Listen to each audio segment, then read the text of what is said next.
ಇನ್ನು ಪ್ರಜ್ವಲ್ ಪ್ರಕರಣದಿಂದ ಅಪ್ಪನ ಬಳಿಕ ಅಮ್ಮನಿಗೂ ಕೂಡ ಸಂಕಷ್ಟ ಎದುರಾಗ್ತಾ ಇದೆ. ಕಾನೂನಿನ ಕುಣಿಕೆ ಭವಾನಿ ರೇವಣ್ಣ ಅವ್ರಿಗೂ ಕೂಡ ಬಿಗಿಯಾಗುತ್ತಾ ಅನ್ನೋದು ಪ್ರಶ್ನೆ. ಕಾರಣ ಅವರಿಗೆ SIT ಇಂದ ನಿರಂತರವಾಗಿ ಬುಲಾವ್ ಬರ್ತಾ ಇದೆ.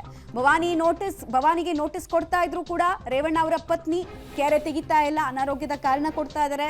ನೋಟಿಸ್ ಅನ್ನ ರಿಸೀವ್ ಮಾಡಿ ವಿಚಾರಣೆಗೆ ಹಾಜರಾಗುವ ಗೋಜಿಗೆ ಹೋಗ್ತಾ ಇಲ್ಲ. ನೋಡಿ, ಎರಡೆರಡು ಸಲ ನೋಟಿಸ್ ಅನ್ನ SIT ಅಧಿಕಾರಿಗಳು ಕೊಟ್ಟಿದ್ದಾರೆ, ವಿಚಾರಣೆಗೆ ಬನ್ನಿ, ಕೆಲವು ವಿಚಾರಗಳ ಬಗ್ಗೆ ನಮಗೆ ಸ್ಪಷ್ಟತೆ ಬೇಕು ಅಂತ. ಆದ್ರೆ ವಿಚಾರಣೆಗೆ ಗೈರಾಗ್ತಾ ಇದ್ದಾರೆ ಭವಾನಿ ರೇವಣ್ಣ ಅವರು. ಯಾರ ಸಂಪರ್ಕಕ್ಕೂ ಸಿಗದೆ ನಾಪತ್ತೆ ಆದ್ರ ಹಾಗಾದ್ರೆ ಭವಾನಿ ರೇವಣ್ಣ ಅವರು ಅನ್ನೋದು ಪ್ರಶ್ನೆ ಆಗ್ತಾ ಇದೆ.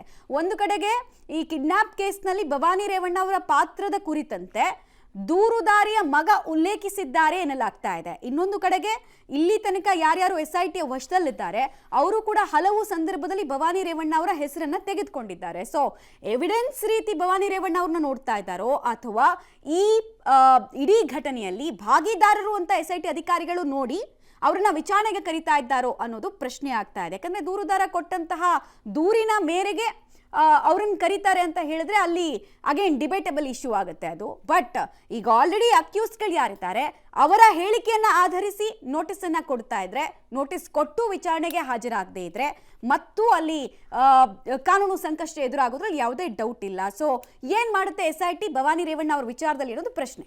ಡೀಟೇಲ್ಸ್ ಕೊಡ್ತಾರೆ ನಾಗೇಶ್, ನೇರ ಸಂಪರ್ಕದಲ್ಲಿ ಜಾಯ್ನ್ ಆಗ್ತಾರೆ. ನಾಗೇಶ್, ಈಗ ನೋಟಿಸ್ ಮೇಲೆ ನೋಟಿಸ್ ಕೊಟ್ಟಿದ್ದೇ ಬಂತು, ಬಟ್ ಯಾವುದೇ ಪ್ರಯೋಜನ ಅಥವಾ ಅನುಕೂಲ SIT ಅಧಿಕಾರಿಗಳಿಗಾಗಿಲ್ಲ.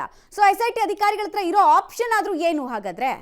ಮಮತಾ, ಕಿಡ್ನಾಪ್ ಕೇಸಲ್ಲಿ ಈಗಾಗಲೇ ಮಾಜಿ ಸಚಿವರಾದಂಥ ರೇವಣ್ಣ ಅವರು ಬಂಧನ ಮಾಡಿ ಈಗ ಜಾಮೀನು ಸಿಕ್ಕಿ ಅವರು ಹೊರಗಡೆ ಬಂದಿರುವಂಥದ್ದು. ಪ್ರಕರಣದ ತನಿಖೆ ಮಾಡಿದಂಥ ಸಂದರ್ಭದಲ್ಲಿ ಈ ಕಿಡ್ನಾಪ್ ಕೇಸಲ್ಲಿ ಬಂಧಿತರಾಗಿದ್ದಂಥ ಬೇರೆ ಆರೋಪಿಗಳು ಈ ಪ್ರಕರಣದಲ್ಲಿ ಭವಾನಿಯವರ ಹೆಸರನ್ನು ಪ್ರಸ್ತಾಪ ಮಾಡಿದ್ದಾರೆ ಅನ್ನುವಂಥ ವಿಚಾರ ಗೊತ್ತಾಗಿರುವಂಥದ್ದು. ಆ ಕಾರಣಕ್ಕಾಗಿ SIT ಅಧಿಕಾರಿಗಳು ಕಿಡ್ನಾಪ್ ಕೇಸ್ ಸಂಬಂಧಪಟ್ಟಂತೆ ಅವರ ಪಾತ್ರದ ಬಗ್ಗೆ ಮಾಹಿತಿಯನ್ನು ಪಡೆದುಕೊಳ್ಳಲು SIT ಅಧಿಕಾರಿಗಳು ಭವಾನಿ ರೇವಣ್ಣ ಅವರಿಗೆ ವಿಚಾರಣೆಗೆ ಹಾಜರಾಗಲು ನೋಟಿಸನ್ನು ಕೊಟ್ಟಿರುವಂಥದ್ದು. ಈಗಾಗಲೇ 2 ಬಾರಿ SIT ಅಧಿಕಾರಿಗಳು ನೋಟಿಸನ್ನು ಕೊಟ್ಟು ವಿಚಾರಣೆಗೆ ಹಾಜರಾಗಲಿಕ್ಕೆ ಮನವಿಯನ್ನು ಮಾಡಿಕೊಂಡಿದ್ದಾರೆ. ಆದರೆ SIT ಅಧಿಕಾರಿಗಳ ಮನವಿಗೆ ಭವಾನಿ ರೇವಣ್ಣ ಅವರು ಸ್ಪಂದನೆ ಮಾಡ್ತಿಲ್ಲ. ಜೊತೆಗೆ ಈಗಾಗಲೇ ಕಳೆದ ಬಾರಿ ನೋಟಿಸನ್ನು ಕೊಟ್ಟಂಥ ಸಂದರ್ಭದಲ್ಲಿ ಭವಾನಿ ರೇವಣ್ಣ ಅವರ ಅನಾರೋಗ್ಯದ ಮಾಹಿತಿಯನ್ನು ಕೊಟ್ಟು ವಿಚಾರಣೆಗೆ ತಪ್ಪಿಸ್ಕೊಂಡಿದ್ರು. ಹಾಗಾಗಿ ಮತ್ತೆ ವಿಚಾರಣೆಗೆ ಹಾಜರಾಗಲಿಕ್ಕೆ SIT ಅಧಿಕಾರಿಗಳು 2ನೇ ನೋಟಿಸನ್ನು ಕೊಟ್ಟಿದ್ದಾರೆ.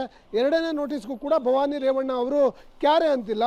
ಹಾಗಾಗಿ ಮೇಲ್ನೋಟಕ್ಕೆ ಭವಾನಿ ರೇವಣ್ಣ ಅವರ ವಿಚಾರದಲ್ಲಿ ಇಲ್ಲಿ ಹೇಳಿಕೆ, ಅವರ ಪಾತ್ರ ಏನಿದೆ ಅನ್ನೋದನ್ನು ಖಾತ್ರಿಪಡಿಸಿಕೊಳ್ಳಲಿಕ್ಕೆ ಮುಂದಾಗಿದ್ದಾರೆ ಅನ್ನುವಂಥ ಮಾಹಿತಿ ಈಗ SIT ಅಧಿಕಾರಿಗಳಿಗೆ ಇರುವಂಥದ್ದು.